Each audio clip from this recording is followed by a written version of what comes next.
ngai bavote ngai pour la volonté na bino ba investir ngai le 20 janvier 2024.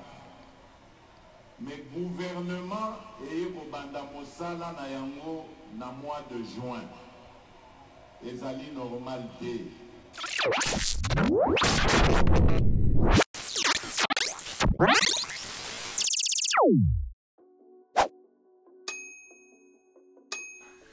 Alors salut tout le monde, bienvenue sur Son of Congo. Moi mon nom c'est Asher Manono. Aujourd'hui je vais parler de l'actualité en République démocratique du Congo, le changement de la constitution, l'état des routes et toutes ces histoires. J'ai vu quelques vidéos sur les réseaux qui sont quand même intéressantes. Je n'ai pas tout suivi, mais j'ai suivi une petite partie et je me suis dit pourquoi pas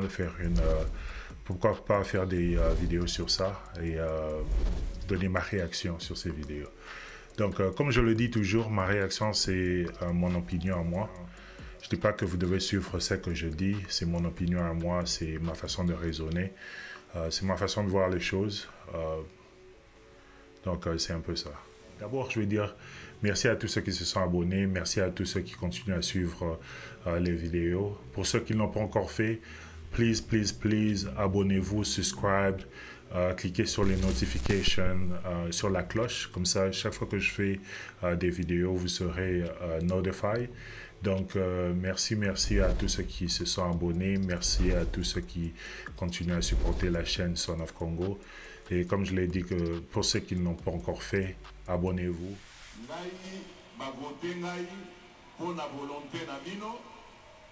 Investir le 20 janvier 2024. Mais gouvernement et kobanda mosala na yango na mois de juin. Ezali normal te. Nyonso wana parce qu'il fallait koleka ba étape na ba étape oyo constitution na biso ezali kosenga. Pana lokola par exemple likambo ya ba mandat na Assemblée nationale ezali loko moko validation à mandat na Assemblée nationale, et ça n'est pas comme ça les mandats 2 jours. Tokoki ko elango 1 mois pour être bureau provisoire et ça la misala dit bureau définitif et roya refanda. Donc ezali ba biloko andengo wana o esengeli kotala pour être tokoka kobongisa yango. Il dit pratiquement que nous devons changer la constitution parce que le délai est trop long. Mais la Constitution donne seulement, comme il a dit lui-même, la Constitution donne seulement des étapes. Il dit que cette étape doit être faite et après elle sera suivie de cette étape. Mais elle ne vous dit pas quand vous devez, elle ne vous donne pas un délai, donc quand vous devez la faire. Donc c'est possible, si ça pouvait se faire en 2 jours, c'est possible que même en tant que soit c'est majorité, soit plateforme politique, eux-mêmes, ils peuvent créer leurs propres règles et exiger que ça se fasse en 2 jours. Donc la Constitution n'empêche pas. La Constitution vous dit seulement que cette étape ici doit être faite et après cette étape ici va suivre. Mais la Constitution ne vous exige pas un délai ou bien un temps. Je crois dans l'argument qu'il est en train de dire. Donc, si c'est quelque chose qui peut se faire en 2 jours, faites-le en 2 jours. Et si ça ne peut pas se faire en 2 jours, la question qu'il faut se poser, c'est pourquoi ça n'arrive pas à se faire en 2 jours quand ça peut se faire en 2 jours. Et le problème, ça ne sera pas la réponse à cette question, ça ne sera pas parce que la Constitution le dit. Ça va vous dire peut-être que la réponse sera peut-être les acteurs politiques prennent trop de temps, les acteurs politiques doivent faire ceci, mais il y a moyen de gérer ça. Il y a moyen de prendre moins de temps, il y a moyen de se préparer pour ça. Parce que ce n'est pas quelque chose qui se fait, qui ne se fait pas. C'est quelque chose que vous refaites chaque année. Après 4 ans, vous faites la même chose. Il y a les élections, il y a toutes ces histoires. Donc c'est une procédure que vous connaissez. L'Assemblée nationale n'a pas commencé à exister seulement aujourd'hui. Donc, la Constitution comme telle, elle n'est pas le problème. C'est un problème d'hommes. l'homme congolais le politicien congolais doit être conscient de son temps, il doit être conscient, il doit être plus mature. Et c'est l'une des raisons d'ailleurs que je veux dire que pour moi, la Constitution ne doit pas être touchée. Et la raison pour laquelle je dis qu'elle ne doit pas être touchée, c'est pas parce que la Constitution ne prévoit pas une méthode pour la modifier. La raison pour laquelle je dis que la Constitution congolaise ne devrait pas être touchée ou modifiée, c'est parce que l'homme politique congolais n'est pas assez mûr pour prendre une bonne décision sur notre pays. Et quand je dis ici que l'homme congolais n'est pas mûr, c'est parce que dans la politique congolaise, l'intérêt du peuple, l'intérêt du pays n'est pas encore une priorité pour le politicien congolais. Ça veut dire que le président actuel va faire des histoires, il va faire certaines actions pour bénéficier son parti. Et l'opposition aussi, une fois qu'ils vont arriver au pouvoir, ils vont faire aussi de la même chose. Donc, en gros, l'homme politicien, le politicien congolais, la classe politique congolaise, elle n'est pas mûre à un niveau où elle peut prendre une bonne décision et dire que, OK, cette constitution ici, on va la changer pour le bien de tous. Ça sera toujours des histoires calculées pour être en faveur d'un groupe ou bien d'un autre groupe. Et c'est à cause de ça que je veux dire que il n'est pas de l'intérêt du peuple congolais de laisser les gens changer la Constitution. Parce que la Constitution, normalement, vous devez traiter ça comme un livre qui est sacré. Vous ne devez pas la changer facilement. Même si la Constitution elle-même prévoit tous les mécanismes pour la changer, mais en pratique, dans la société, ça doit être quelque chose que vous ne devez pas faire facilement. Ça doit être vu comme la Bible. Je vous donne par exemple l'exemple de la Constitution américaine. C'est une constitution qui a été mise en vigueur depuis 1700. Donc imaginez un peu, dans les années 1700. C'est là que cette constitution a été mise en vigueur. Il y a des articles qui sont verrouillés dans la Constitution américaine et il y a d'autres articles qui ne sont pas verrouillés. Mais malgré ça, depuis 1700 jusqu'à aujourd'hui, cette constitution a été modifiée peut-être moins de 30 fois. Je crois que 25 ou bien 26, 27 fois. Donc la constitution américaine qui a fait 2-3 siècles jusqu'à aujourd'hui a été modifiée seulement 30 fois. Et ce n'est pas parce qu'il n'y a pas de moyens, il n'y a pas de mécanisme pour la changer. C'est parce que le peuple américain reconnaît, le politique américain reconnaissent que si vous commencez à changer la Constitution, vous allez vous retrouver dans un cercle, ce sera un vicious cycle, donc un cercle vicieux où tous les régimes qui vont venir voudront changer la Constitution. Et vous, quand vous êtes dans votre début de démocratie comme ça, vous commencez déjà à voir chaque régime en train de vouloir changer la Constitution. Donc pour moi, l'argument, c'est même pas qu'il y a d'autres qui vont dire que Kabila l'a fait en 2011, mais c'est justement ou bien en 2006, ou bien je ne sais pas. Mais c'est justement pour ça que vous ne devez plus recommencer la même chose. Si Kabila l'a fait et que vous acceptez en tant que peuple congolais, si je ne parle pas des politiciens, je dis vous le peuple congolais, parce que la Constitution c'est un contrat du peuple. Si vous, le peuple congolais, vous acceptez que cette Constitution puisse être changée, ça veut dire que tous les gens qui vont venir après voudront aussi changer la Constitution. Donc c'est vous, le peuple, qui doit dire non, on ne veut pas que la Constitution puisse être changée. Et parce que comme je dis, si ça se fait maintenant, ça veut dire que le régime qui va venir après va le faire. Et la raison du temps, ce n'est pas une raison qui est assez importante pour changer la Constitution, parce que le changement de la Constitution, comme je le dis, a des conséquences qui sont plus sérieuses, des conséquences sur la démocratie. Qu'est-ce qui dit que si la Constitution dit que le temps soit de 2 jours, qui vous dit que vous allez la respecter? Parce qu'il y a beaucoup des histoires que la Constitution dit qui ne sont pas... Il y a plusieurs lois maintenant qui sont dans la Constitution, mais dans les pratiques comme ça, elles ne sont pas respectées. Mais si on suit l'argument du président, disons qu'il change la Constitution et la Constitution le dit que vous devez faire ça en 2 jours, qu'est-ce qui va changer sur le terrain? Les gens ne vont toujours pas le faire en 2 jours. Qu'est-ce que vous allez les faire? Donc, le problème n'est pas là. Il n'y a pas vraiment, il n'y a pas un problème qui nécessite le changement de la Constitution.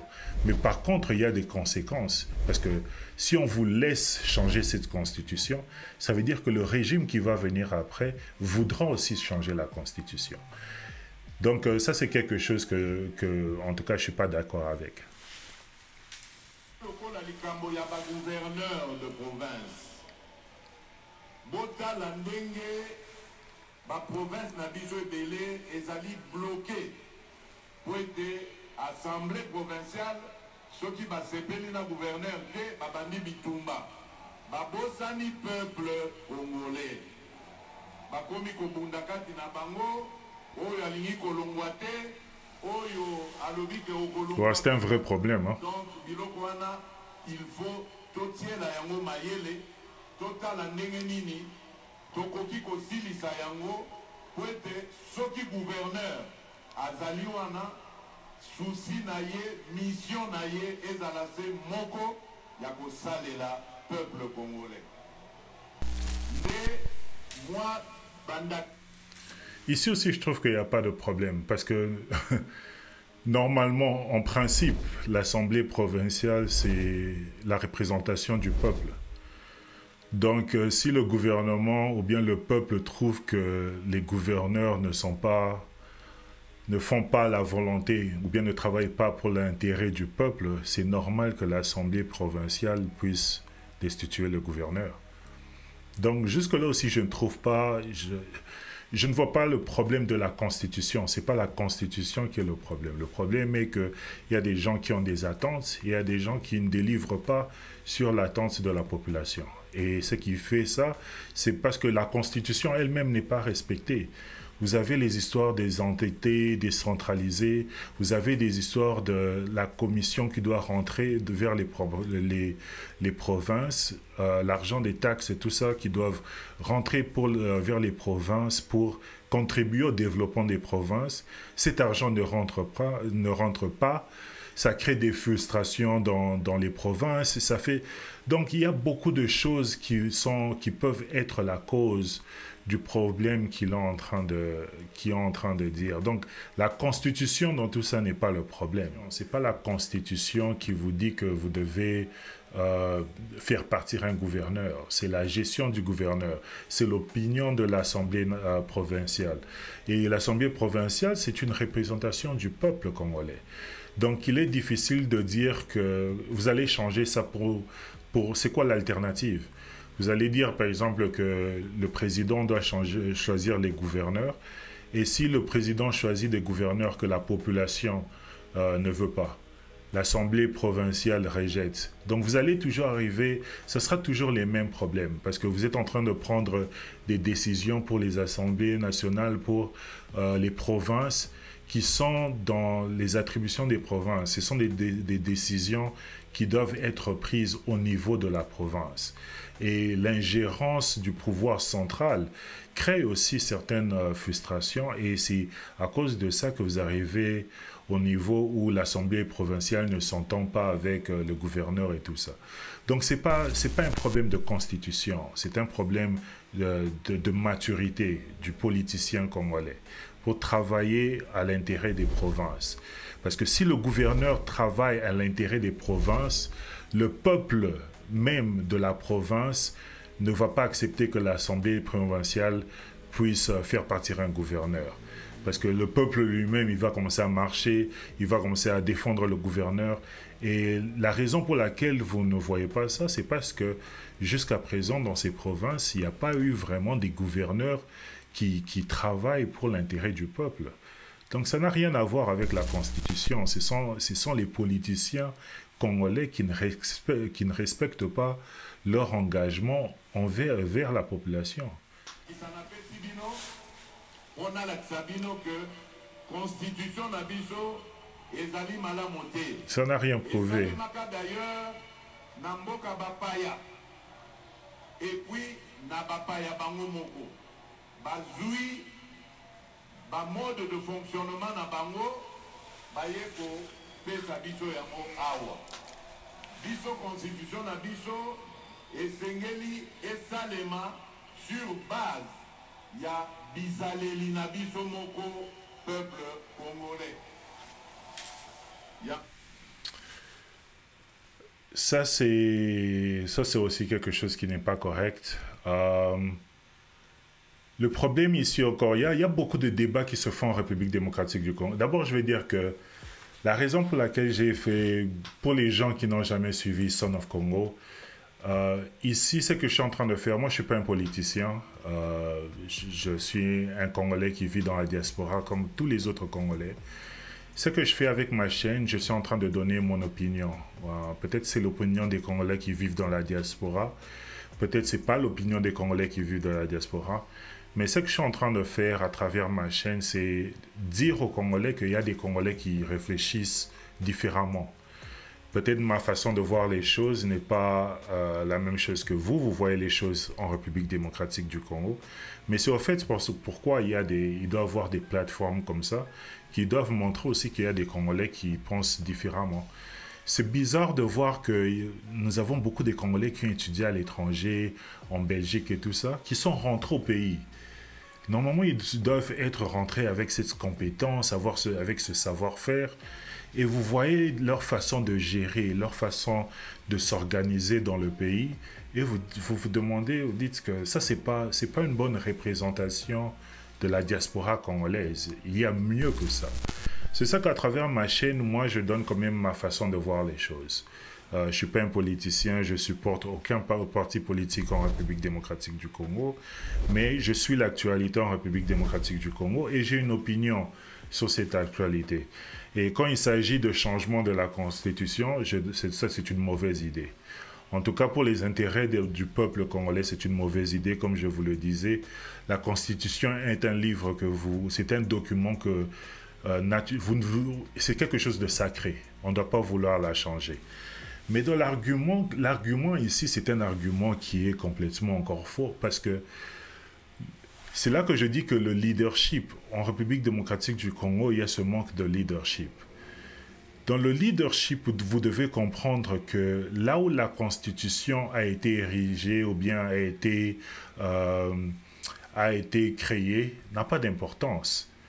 En termes de leadership, vous n'allez pas blâmer les Occidentaux et les autres pour avoir fait cette Constitution. Si elle a été faite en Afrique du Sud, si elle a été faite avec l'inspiration de la Belgique, l'inspiration de l'Ukraine, ou bien n'importe quel pays, et que la chose la plus importante ici dans tout ça est, avez-vous accepté cette Constitution ou bien l'avez-vous rejetée?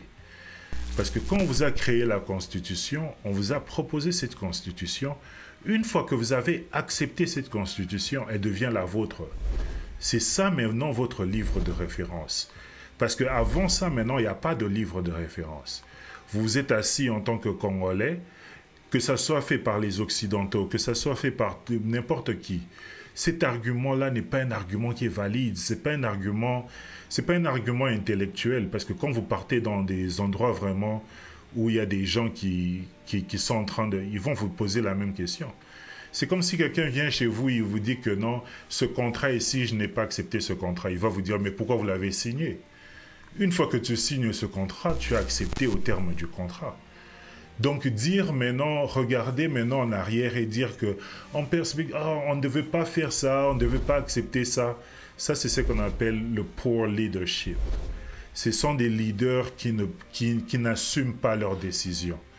Et quand vous allez dans les diplomaties, vous partez dans les histoires, dans les organisations internationales, tout ça, quand vous avez des leaders qui n'assument pas leur position, les diplomates, pour eux, c'est un signe de faiblesse.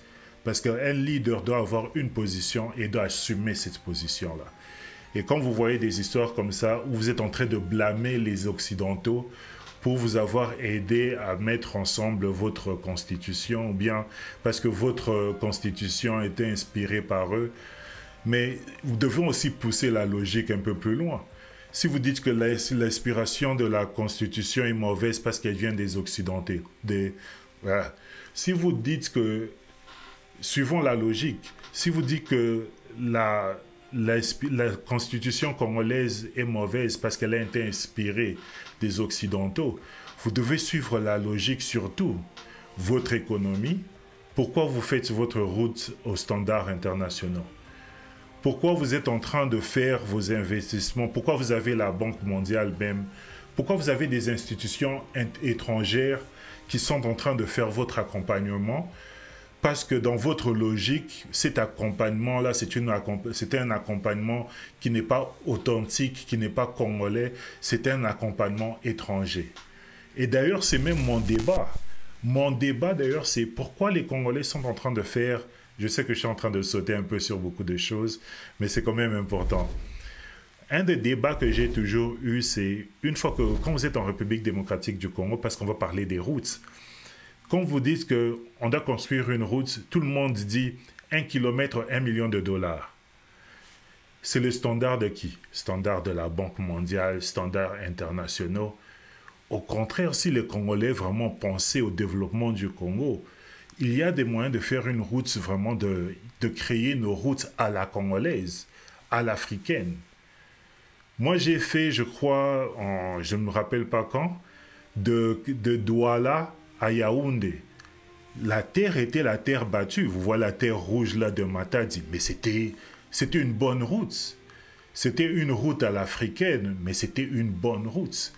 On a quitté Douala, on arriva à Yaoundé sans problème. Et même quand on arriva à Yaoundé, les gens, je ne sais pas si c'est toujours la même chose, Yaoundé, c'était aussi la terre rouge, avec des immeubles qui étaient modernes.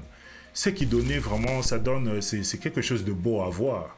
Vous voyez la terre rouge avec la poussière, tout ça comme la terre de Matadi, mais avec des buildings, leur downtown avec des buildings modernes. Ça, c'est construire à la congolaise, ça, c'est construire à l'africaine. Un projet comme ça, ça va vous coûter moins cher que 1 million de dollars par kilomètre. Pourquoi si vous voulez vraiment votre retour à l'authenticité, pourquoi ne pas emmener ça dans votre développement? Comme ça, au moins, vous allez mettre les Congolais au travail et notre développement va nous coûter moins cher. On n'aura même pas besoin de s'endetter. Mais comment la logique que vous mettez dans la Constitution, dans la politique, vous n'appliquez pas cette même logique dans toutes les histoires, dans le business, dans le développement du pays? Pourquoi ne pas simplement dire chasser tous ces Occidentaux et nous, on va développer notre pays à la congolaise, à l'africaine? Ça serait un message qui est plus cohérent. Un message comme ça, moi, je vais supporter ça. Parce que je vais dire que, ok, c'est comme le message de Mobutu. L'idée était quand même, c'était une idée avec une vision. Peut-être l'implémentation n'a pas bien, bon, pas peut-être, mais l'implémentation n'a pas bien marché.